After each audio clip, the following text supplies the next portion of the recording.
তেরি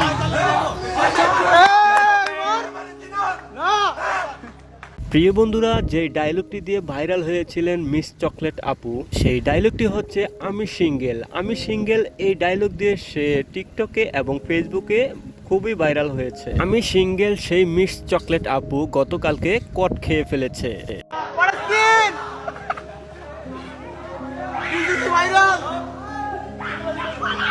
গতকাল কলেজ ছুটি হবার পরই ডাবল টাইমিং করতে ধরা খেয়েছেন মিস চকলেট আপুর সাবেক বিএফ রেহানের সামনে।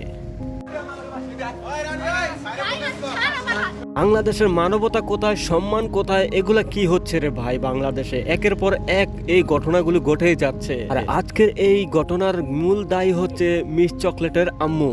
কারণ তার মা জানতো যে রেহানের সাথে তার মেয়ে বিভিন্ন ধরনের ভিডিও এবং ভিডিও ফুটেজ করতেছে, টিকটক করতেছে। জানার পরও তার মা কিভাবে তাকে এভাবে আশকারা দেয়। সেই সাথে মিস চকলেট আপু ওরফে অপূর্ব, তিনি তার ফেসবুক অফিসিয়াল পেজে এসে লাইভে বলেছেন যে তার কোনো বিএফএ নাই। তবে এগুলা কি ভাই? তবে বয়ফ্রেন্ড গার্লফ্রেন্ড যাই হোক ভাই, একটা ছেলে একটা মেয়েকে রাস্তাঘাটে এভাবে টিচ করা আমার মতে ঠিক হয় নাই। ঘটনার পরে রায়হানও লাইভে এসে কি বললো আমরা একটু শুনে নেই। অপূর্ব আমার সাথে 12-5-23 সবসময় বলছে না, 12-5-23 এই ডেটেও আমার সাথে রিলেশনে গেছে। ওর টিকটকে অনেক পোস্ট আছে 12-5-23 এই জিনিসটা নিয়ে।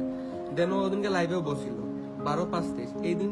বন্ধুরা, অপূর্ব মেয়ের সাথে ঘটে যাওয়া ঘটনা নিয়ে আপনাদের মন্তব্য কি অবশ্যই কমেন্ট বক্সে জানাবেন। তো আজকের ভিডিওটি এ পর্যন্তই, দেখা হচ্ছে পরবর্তী ভিডিওতে। সে পর্যন্ত ভালো থাকবেন, সুস্থ থাকবেন। বাই বাই, টাটা, আল্লাহ হাফেজ।